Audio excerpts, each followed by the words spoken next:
Good morning. Mitch back with ya. Reframe for the win is my topic this morning. Reframe. How are you out there this morning? Good stuff. Let me throw my spectacles on. Reframe for the win. Here's my little quote. 99% of the harm is caused in your head by you and your thoughts. 1% of the harm is caused by reality, what actually happens and the outcome. Most of the time, the problem isn't the problem. The way you think about the problem is. What do you think about that? I am in 100% agreement. For most of my life, I was not. I love to place the blame on somebody else. I love to make somebody else responsible for how I felt and what I was going through. All that did is cause me a lot of frustration, anger, bitterness, self-pity, depression. I could go on.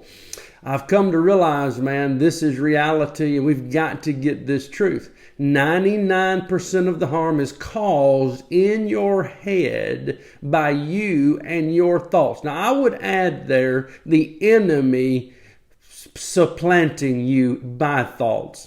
So go check out Restored. That's where all this comes from. 100% of the harm is caused by reality. What actually happens in the outcome. Most of the time, the problem isn't the problem. The way you think about the problem is. Thank you, Jack. Good to see you out there, buddy. 1 Peter 1, 13 through 15, the Passion Translation. I love the Passion. I know people have a problem with the Passion. That's all right. That's their problem. I enjoy that perspective that the Passion brings. Here's the Passion's translation of 1 Peter 1, 13 through 15. So then, prepare your hearts and minds for action. Reframe. Prepare your hearts and minds for action. Stay alert and fix your hope firmly on the marvelous grace that is coming to you. Now, Strong's definition of grace, I love it. It's God's divine influence on the human heart and then that reflection in the life.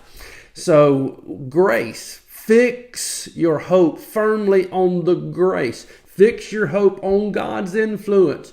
Talk to me, teach me, instruct me, bring influence to me on how I need to see what's going on around me. Stay alert, stay awake, prepare your hearts and minds for action. Fix your hope on the grace that is coming. Look at this next part. For when Jesus Christ is unveiled, a greater measure of grace will be released to you. Now, I don't believe that's just when Jesus literally returns. Man, Jesus is showing up all the time in my mind, in my thinking, in my perspective. When Jesus is unveiled, a greater measure of grace, a greater measure of influence and empowerment is released to you. As God's obedient children, never again shape your lives by the desires that you followed when you didn't know better. You do know better now. You're knowing better every day because you're listening to what I'm teaching you. Instead, shape your lives to become like the Holy One who called you. How am I going to shape my life to become like Him? By shifting my mindset, by reframing how I'm looking at and dealing with whatever is coming my way. Now, there's various things we could talk about here, but what triggered for me as I was meditating on this, I read a book years ago, reread it recently. If you've never read this book, I highly encourage it. I forget the name of the author right off the top of my head. He is I want to say Japanese or from the Hawaiian Islands. Anyway, the title of the book is Rich Dad, Poor Dad. And it's a guy who has two father figures, his biological father and the father of a friend, who are speaking into his life, teaching him, training him. And he contrasts the rich dad and the poor dad. You go read the book. But one of the things he talks about in there is poor dad would always say, we can't afford that. Rich dad would never allow him to say we can't afford that. Instead, he said, ask the question, how can we afford that? Do you see that slight shift in perspective? But when we say I can't afford that, I've automatically reached a conclusion. The conclusion is the end. There's not another chapter. When we reframe that by saying, how can I afford that? It actually activates my mind. It activates my brain to continue to think, to look for different ways of actually arriving and achieving. So the chapter's not over. It's not a conclusion. It's just looking for further information. That simple mindset shift, that reframing, changes everything. Simple mindset reframing shifts produce dramatically different outcomes. So guys, this is my thoughts for you this morning. We've got to learn to reframe for the win.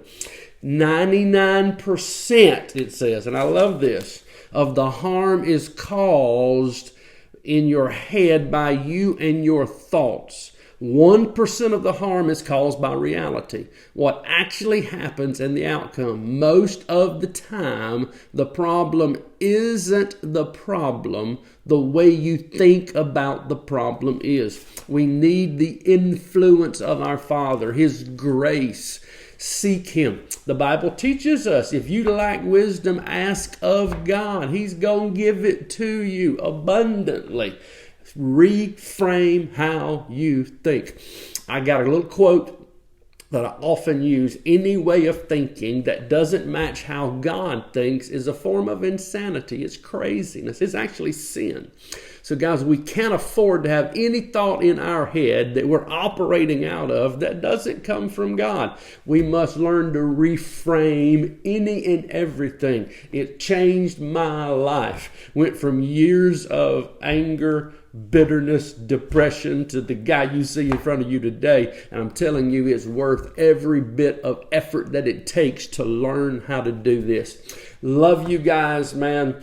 Restored is the teaching series where I outline all this stuff in your comments below. I'm going to have a link to that. Go check it out. I'm telling you, this is the easiest way to get a hold of that. I'll be back with you tomorrow morning, feeling a whole lot better. Still not quite 100%, but it's coming. So love you guys. Have a wonderful day. Share this for the world. Seriously, you can help me tremendously by just sharing. If you know somebody individually, send this directly to them, but share it to your folks. Let's spread the word. Thank you so much. Good to be back on here. I saw several comments going as I'm talking, but I don't have my glass. I got to do this to read, so I'm sorry. There's Miss Elizabeth. Good word. Deepening thoughts rather than jumping on the first conclusion that comes to mind. You are so good, girl. Absolutely. So, love you guys. I'll try to jump on and comment on your comments. Thank you for being out there. Bless you. Have a wonderful Monday. We'll see you again tomorrow. Bye-bye.